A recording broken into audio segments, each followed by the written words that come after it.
भारत की सनातन परंपरा में गुरु ग्रंथ साहिब जी का मार्गदर्शन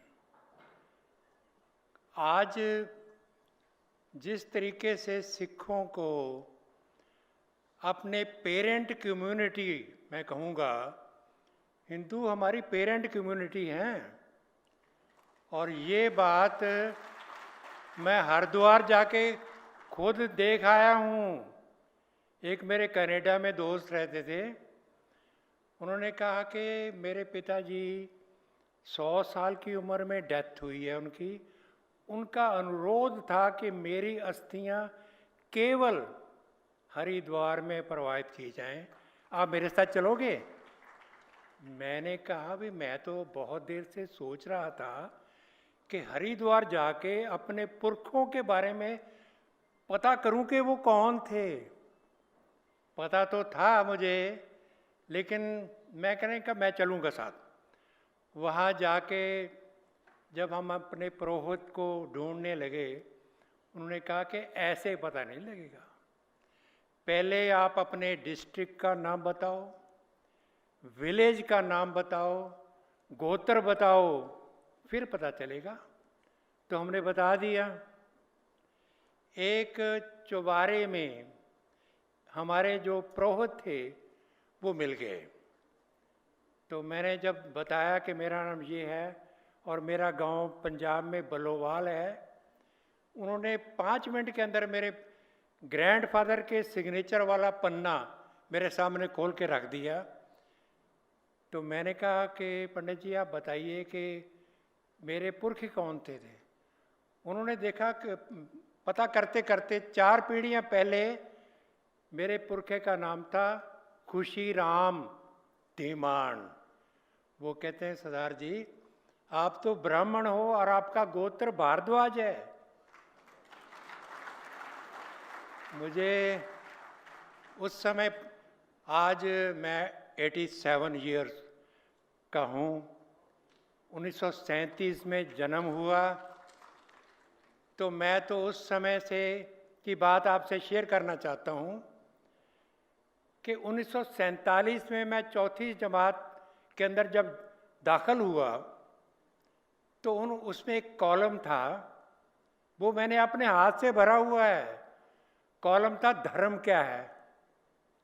तो मैंने कहा धर्म के बारे में तो धर्म तो एक ही है, हिंदू धर्म हूँ, मैं हिंदू हूँ। कौम सिख, धर्म हिंदू, कौम सिख, कम्युनिटी सिख है। तो ये बात आज कैसे पलट गई कि खालिस्तानी जो बाहर बैठे लोग हैं वो कैसे भ्रमित हो गए कि हम अलग हैं। अलग उनको किया किसने है? तो मैं समझता हूं कि इस बात के गहराई में जाने की ज़रूरत है। मैं अपनी बात हमारे देश की जो सनातन सभ्यता है, आदरणीय पहले जो हमारे आरिफ मोहम्मद खान जी ने भारतीय संस्कृति की बहुत खूबसूरत बातें आपसे शेयर की, लेकिन मैं बताना चाहता हूँ कि हमारे देश की जो सभ्यता है, सप्त सिंधु की सभ्यता, वो संसार की प्राचीन सभ्यता है। और उसकी एक बात मैं आपसे शेयर करना चाहता हूँ कि उस सभ्यता में 4 धर्म परंपराएं विकसित हुई हैं। धर्म यहाँ मज़हब नहीं है, रिलीजन नहीं है, धर्म एक अलग चीज़ है जिसके बारे में बाद में आपसे बात करूँगा। तो वो कौन कौन सी हैं? एक तो है सनातन धर्म, जो इस देश की मिट्टी से उपजी हुई एक परंपरा है, उसका कोई परिवर्तक नहीं है, उसकी एक पुस्तक नहीं है, एक मतलब उसकी लाइब्रेरी है।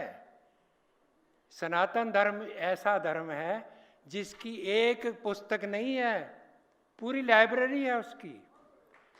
और वेद हैं, उपनिषद हैं, पुराण है, महाकाव्य है, रामायण है, अनेकों उसके अंदर उसके जो ज्ञान ग्रंथ हैं, धर्म ग्रंथ की बजाय मैं ये कहता हूँ कि हमारे ज्ञान ग्रंथ हैं। तो इसी परंपरा में एक ग्रंथ का नाम है गुरु ग्रंथ साहिब। गुरु ग्रंथ साहिब को मैं ये मानता हूँ कि सिख कम्युनिटी अपना ग्रंथ मानती है। कम्युनिटी कहता हूँ मैं, वो ठीक भी है, लेकिन उसके साथ ही ऋग्वेद के बाद गुरु ग्रंथ ऐसा ज्ञान ग्रंथ है, केवल धर्म ग्रंथ नहीं है, क्योंकि इसमें 6 गुरुओं की वाणी है, सिर्फ केवल 6 गुरुओं की वाणी। मैं तो उनको भी सनातनी समझता हूँ। और दूसरे 15 भक्त हैं जो सनातनी परंपरा से जुड़े हुए हैं, 11 भट्ट हैं।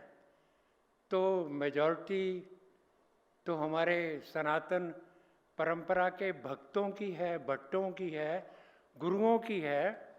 तो ये ग्रंथ जो है जिसकी बात मैं करने जा रहा हूँ, ये भारत की सभ्यता का एक ऐसा ज्ञान ग्रंथ है जो ऋग्वेद के बाद हमें प्राप्त होता है। ऋग्वेद क्लासिकल परंपरा का ग्रंथ है, तो गुरु ग्रंथ जो है वो भक्तों के मध्यकालीन दौर में जो वाणी उन्होंने दुनिया के, मतलब इस देश के कोने कोने के अंदर फैले हुए जो भक्त थे, गुरु अर्जुन देव जी ने उनकी वाणी एकत्र की। कहा जाता है कि गुरु नानक देव जी ने ही, जब वो ज्ञान केंद्रों की तरफ गए, उन्होंने 25,000 किलोमीटर की यात्रा की है और उन्होंने अलग अलग देश के कोने से जो हमारे भक्त थे, संत थे, उनकी वाणी अपने साथ एकत्र की और उस एकत्र की हुई वाणी को गुरु अर्जुन देव जी ने एक ग्रंथ के रूप में, आदि ग्रंथ उसको कहा, उसमें शामिल किया। और वो वाणी जो है मध्यकालीन भारत की एक ज्ञान की रचना पैदा होगी। तो ये बात तो मैं समझता हूँ। और उसमें एक मैंने और चीज़ देखी कि इस रचना में हरि शब्द 8,544 बार आया है। हरि शब्द विष्णु का प्रतीक है। राम शब्द इसमें 250 बार आया है। गोविंद शब्द 475 बार आया है। वाहिगुरु केवल 14 बार आया है, जिसको आज के लोग ढिंडोरा पीटते हैं कि हमारा तो वाहिगुरु है। तो हरि किसका है, राम किसका है? ये बात ठीक है कि जिस राम की, जिस हरि की बात गुरु ग्रंथ में की गई है, वो निर्गुण और निराकार के रूप में माना गया है। लेकिन जो हमारा सनातन धर्म है, इसमें तो निर्गुण निराकार भी है, सरगुण साकार भी है। एक हमारा सनातन धर्म दुनिया का एक ऐसा धर्म है जो प्लूरलिस्टिक है, जो बहुलतावादी है और सर्वसमावेशी है। इसमें पंथ की, मत की जो बातें अलग हैं, उन सबको माना जाता है। वो कहते हैं ये हमारे अपने हैं। तो ऐसा इसमें मैं बात करना चाहता हूँ कि ये साँझ क्या हुई। पहली बात, जो ऋग्वेद की रचना की शुरुआत होती है वो ओम से होती है। ओम अग्निम इले पुरोहितम यज्ञस्य देवम ऋत्विजम होतारम रत्न धातमम। और गुरु ग्रंथ की रचना एक ओंकार से होती है। एक ओंकार सतनाम कर्ता पुरख निर्भव निर्वैर अकाल मूर्त आयुनि से भंग। जो अलगाववादी हैं वो कहते हैं कि नहीं, ये वो ओंकार नहीं है, ये एक अलग है। कैसे अलग हुआ है? गुरु नानक की एक पूरी वाणी है, उसका नाम ही है ओंकार दक्षिणी। वो क्या कहती है? ओंकार ब्रह्मा उत्पत्ति, ये गुरु नानक देव जी कह रहे हैं, मैं नहीं कह रहा। उनकी जो रचना है वो कह रहे हैं ओंकार ब्रह्मा उत्पत्ति, ओंकार किया जिन चित्ती, ओंकार सैल जुग भये, ओंकार वेद निर्मय। तो ओंकार तो वो शब्द है जो ब्रह्मा के रूप में संसार की उत्पत्ति करता है और जिसने वेदों का निर्माण किया है। ये बातें तो हमें जोड़ती हैं। आज जो अलगाववादी हैं वो गुरु ग्रंथ नहीं पढ़ते, वो पंथ को लेकर उसकी सियासत में ऐसे फंस गए हैं कि अगर गुरु ग्रंथ पढ़ेंगे तो पता चलेगा कि इसमें तो सनातन के साथ जुड़ाव है, सनातन और सिक्की कोई अलग नहीं है। तो जैसे हमारे देश में 4 परंपराएं आई हैं, सनातन, जैन, बौद्ध और सिख। इसमें जैन और बुद्ध जो परंपराएं हैं वो श्रमणिक ट्रेडिशन में आती हैं, उनका अलग है थोड़ा सा, उनको भी हम अपना मानते हैं। लेकिन जो सिक्खी है वो तो वैदिक परंपरा में आती है। सिक्खी तो सीधे तौर पर वेदों से जुड़ी हुई है। आज फिर हम इस कैसे भ्रमित हुए इस बात की अगर खोज करें तो 1835 में लॉर्ड मैकाले ने इसकी जड़ रखी। लॉर्ड मैकाले ने हमें भारत की शिक्षा नीति दी, उसमें मेरिट ऑन एजुकेशन के रूप में उसने 1.5 समय में हमारी शिक्षा नीति का निर्धारण कर दिया। उन्होंने कहा कि इस देश की जो शिक्षा नीति है वो 3 E के ऊपर आधारित होनी चाहिए। E and E। ये क्या है? English, education and employment. 1835 में ये शिक्षा हमें दी, इसने हमारा बेड़ा गर्क कर दिया।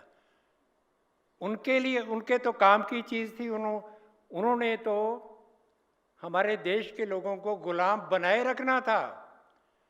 तो हमारी जो अपनी भाषाएं हैं वो कहाँ गई? उन्होंने कहा कि इनको छोड़ दो।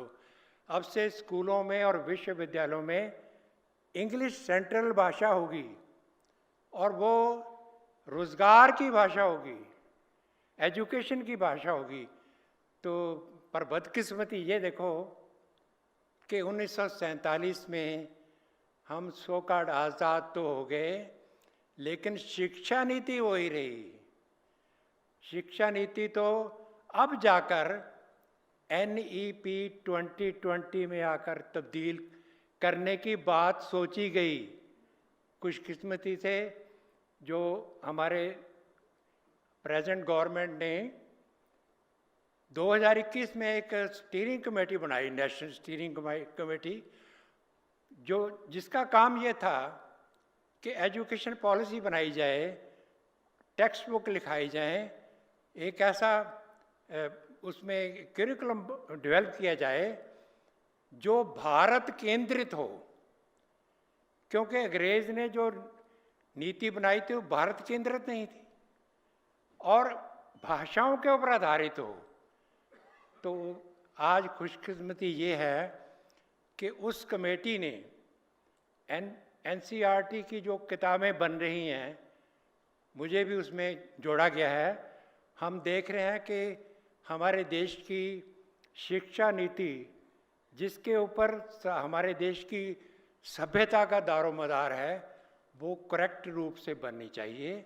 हमारे लोगों को हमारे देश की परंपराओं का ज्ञान देना चाहिए।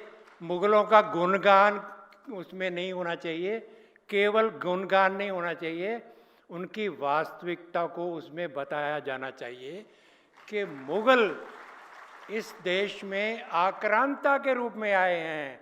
उन्होंने जो राज स्थापित किया वो जबरी धर्म परिवर्तन का राज था, जिसमें गुरु अर्जुन देव, गुरु तेग बहादुर जी, 4 साहिबजादों को शहीद किया गया और यातनाएं दे दे के उनको शहीद किया गया।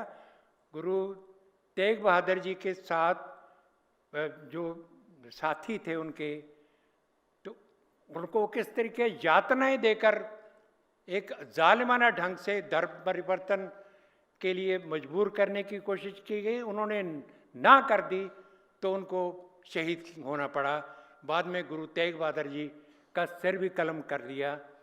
तो इस मुगल सल्तनत के बारे में गुरु गोविंद सिंह जी ने एक बात कही है कि बाबे के बाबर के दो आप करे परमेश्वर सो। मैं अपनी तरफ से बात नहीं कह रहा। सिख धर्म की जो सृजना हुई है वो तो धर्म और देश की रक्षा के लिए हुई है। हम कैसे उसको अपने देश के विरुद्ध जो बातें की जा रही हैं, जो हमें बाहर के लोग भटका रहे हैं, उनके लिए जवाब ये है कि गुरु गोविंद सिंह के उस कथन को देखिए जरा, जिसमें वो कहते हैं कि बाबे के बाबर के दो आप करे परमेश्वर सो। के दो ही सिस्टम हैं। एक तरफ गुरु नानक की वाणी चल रही है, गुरु नानक के बाद गुरु अंगद देव, गुरु अमरदेव, अमरदास, गुरु रामदास, गुरु सारे गुरु उसमें आते हैं। और दूसरी तरफ जो बाबर के लोग हैं, तो इन दोनों के अंदर क्लैश है। इस क्लैश के अंदर जो परमात्मा ने करना है वो होना है। तो मतलब ये हुआ कि हमारे देश की जो सभ्यता है उसमें हमें चिंतन किस बात पे करना चाहिए कि हमारी दिशा क्या होनी चाहिए, गुरु ग्रंथ साहिब में इसकी शिक्षा क्या होती है। आज का विषय ये है। मैं आपसे निवेदन करना चाहता हूँ कि मैं तो समझता हूँ कि हमारे जो ज्ञान ग्रंथ हैं उनकी समानता देखिए क्या है। ऋग्वेद में ऋषि कहता है एकम सद विप्रा बहुधा बदंती, कि सत्य तो एक है, विद्वान लोग उसे अलग अलग नामों से पुकारते हैं। गुरु नानक देव जी भी इसी बात को अपनी भाषा में कहते हैं कि एक का सूरत जेते हैं जी, सूरत भी होना कोई न की, जेही सूरत तेहा तिन राह। तो मतलब है कि जितने भी संसार के जीव हैं उनकी एक सुरति है, और वो सुरति ही उसको अपने जीवन का रास्ता चुनने के लिए प्रेरित करती है। गुरु गोविंद सिंह जी ने इस बात को अपने अंदाज में कहा है कि आप अपनी बुद्ध है जेती, वर्णत भिन्न भिन्न तो ही तेती। ये ऋग्वेद के विचार का ही अनुकरण है। तो हमारा जो ज्ञान का विरसा है उस पे बात आती है कि हमारा श्रीमद् भगवद गीता में एक कथन है, ना ही ज्ञानेन सदृशम पवित्रम ही विद्यते, कि इस संसार में ज्ञान के सिवा कोई दूसरी चीज़ पवित्र नहीं है। गुरु नानक देव जी भी यही बात कहते हैं कि ज्ञान अंजन गुर दिया। गुरु ने ज्ञान का एक ऐसा सुरमा दिया है मुझे, ज्ञान अंजन गुर दिया, अज्ञान अंधेर विनाश, कि जिससे अज्ञान का अंधकार जो है वो खत्म हो गया। तो हमारी तो सभ्यता जो है वो ज्ञान केंद्रित है। और इसके अलावा दूसरी चीज़ ये धर्म आधारित है। धर्म क्या है? ये इसमें आता है कि धार्यत इति धर्म। धर्म वो है जो इंसान को समाज में नैतिक कदरों कीमतों के द्वारा उसकी रक्षा करता है। गुरु नानक देव जी धर्म की परिभाषा अपने इसी ढंग से करते हैं। वो कहते हैं कि धौल धर्म, भाई धौल धर्म तो एक ऐसा बल्द है जिसके सींगों पर ये दुनिया टिकी हुई है। और धौल धर्म दया का पूत, वो पुत्र किसका है? दया का पुत्र है। संतोख था पर किया जनसूत, और उसको संतोख ने थापा हुआ है, स्थापित किया है। तो हमारे लिए धर्म, क्योंकि उसमें देखिए दया हम दूसरे के ऊपर करते हैं और संतोष अपने ऊपर करते हैं। तो ये दोनों मॉरल वैल्यूज़ हैं जो हम इस संसार में जो मॉरल ऑर्डर है, देखिए ऋग्वेद में 2 अवधारणाएं हैं। हम अपनी अगर देखें कि हमारे ज्ञान ग्रंथों ने हमें जीवन का दर्शन कैसे दिया है और उसको गुरु ग्रंथ साहिब कैसे आगे चलाते हैं। मैंने देखा कि ऋग्वेद में 2 अवधारणाएं आती हैं, सभी जानते हैं हम। परम सत्य, एक तो सत्य है, दूसरा रित है। कमाल की बात है कि इस दुनिया का परम सत्य क्या है, इस बात के लिए हमें ऋग्वेद में सत्य की अवधारणा दी गई है। पर वो सत्य जो है वो किसी इनविजिबल गॉड का दिया हुआ नहीं है, उसके लॉज ऑफ फंक्शनिंग हैं। एक डिवाइन, एक नेचुरल मॉरल ऑर्डर है जो उसमें व्याप्त है। तो गुरु नानक क्या करते हैं? गुरु नानक ने इस बात को अपने शब्दों में कहा, आद सच जुगाद सच, हैप्पी सच नानक होसी भी सच। ये उस ब्रह्म की, परम सत्य की अवधारणा का ही पंजाबी रूप है। आद सच जुगाद सच, हैप्पी सच नानक होसी भी सच। और ये परम सच जो है, जिसको गुरु नानक देव जी ने सच कहा है, वो संचालित कैसे होता है? वो कहते हैं कि ये हुक्म के माध्यम से संचालित होता है, कि सारी दुनिया उस हुक्म के अधीन है, एक डिवाइन ऑर्डर के अधीन है, जिसको ऋग्वेद का ऋषि हमारा रितम कहता है, रित कहता है।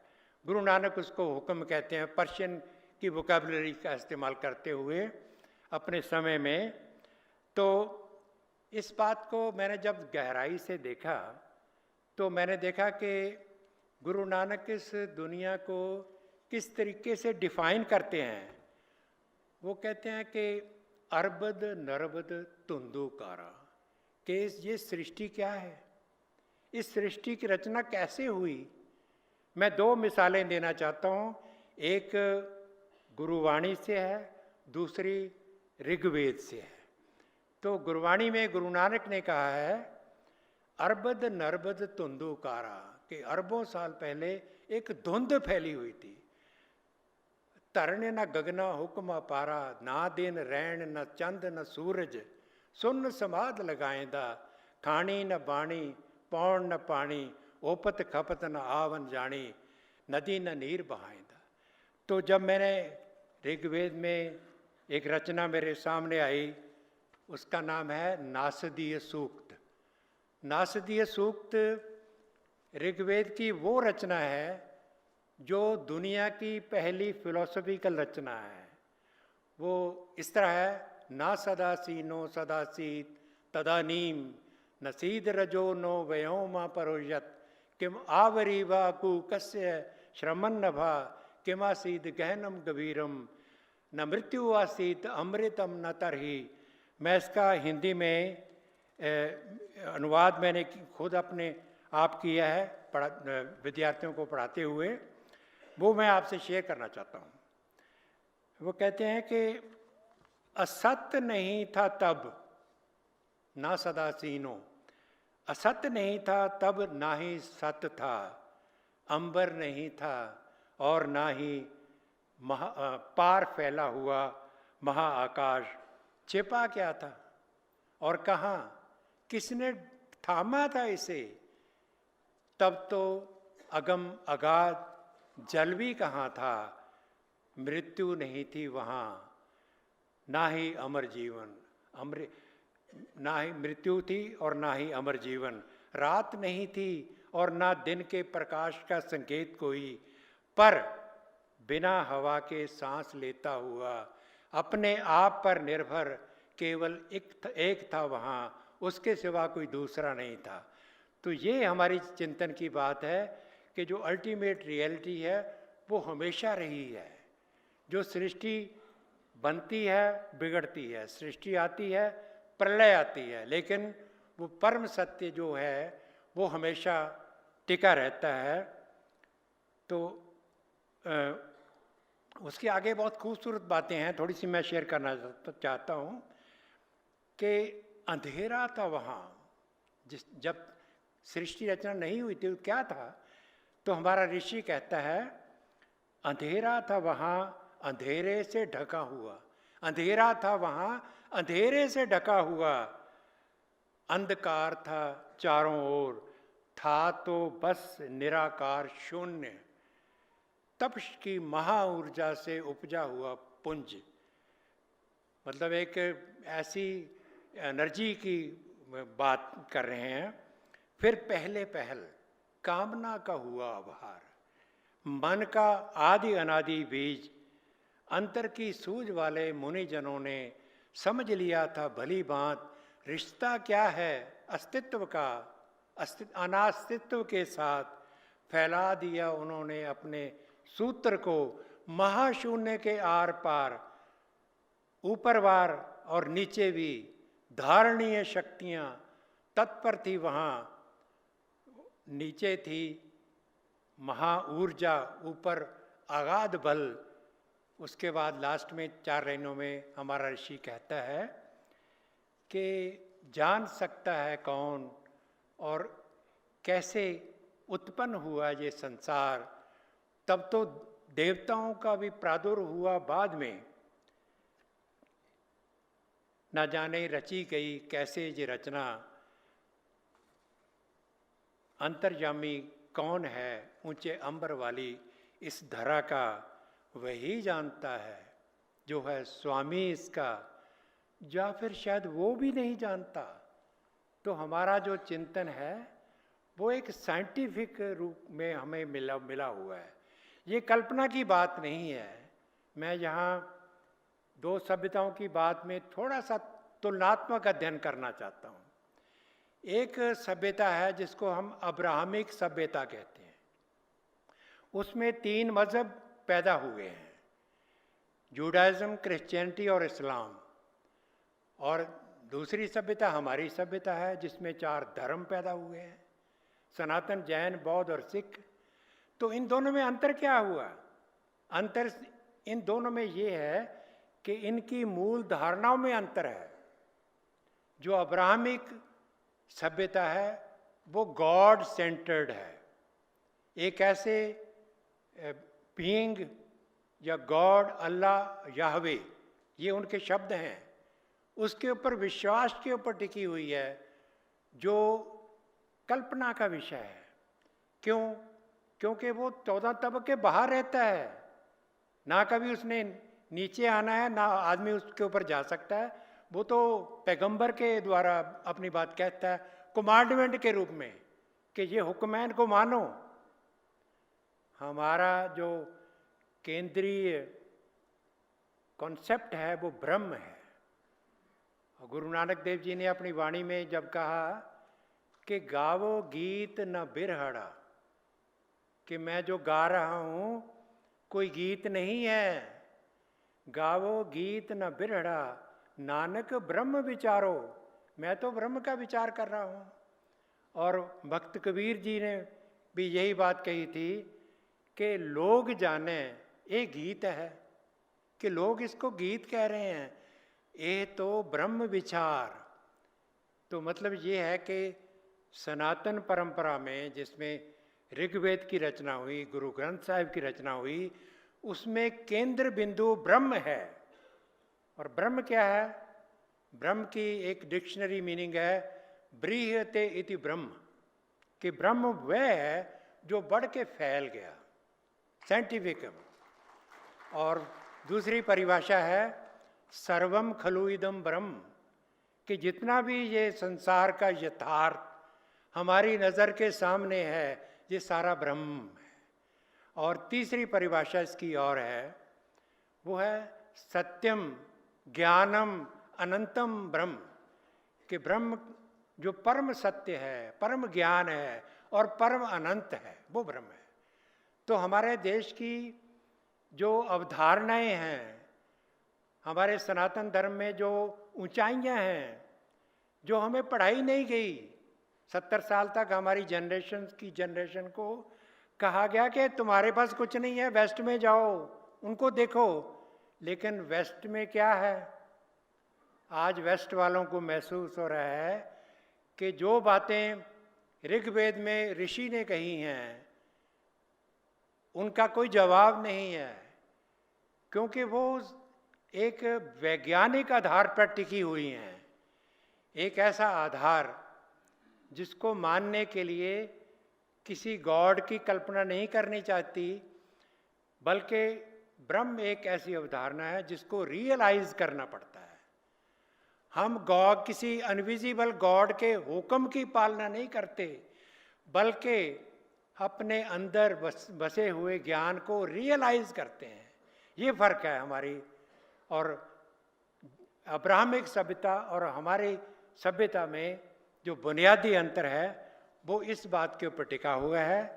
तो मैं ये समझता हूँ कि जो हम आज हमारे गुरु ग्रंथ साहिब में एक टेक्स्ट के माध्यम से मैं आपसे शेयर करना चाहता हूँ कि गुरुवाणी जो है वो मानव की जीवन और मौत के बारे में क्या कहती है। बहुत खूबसूरत रचना उसकी है, छोटी सी रचना है। वो आती है कि पौने पानी अग्नि का मेल,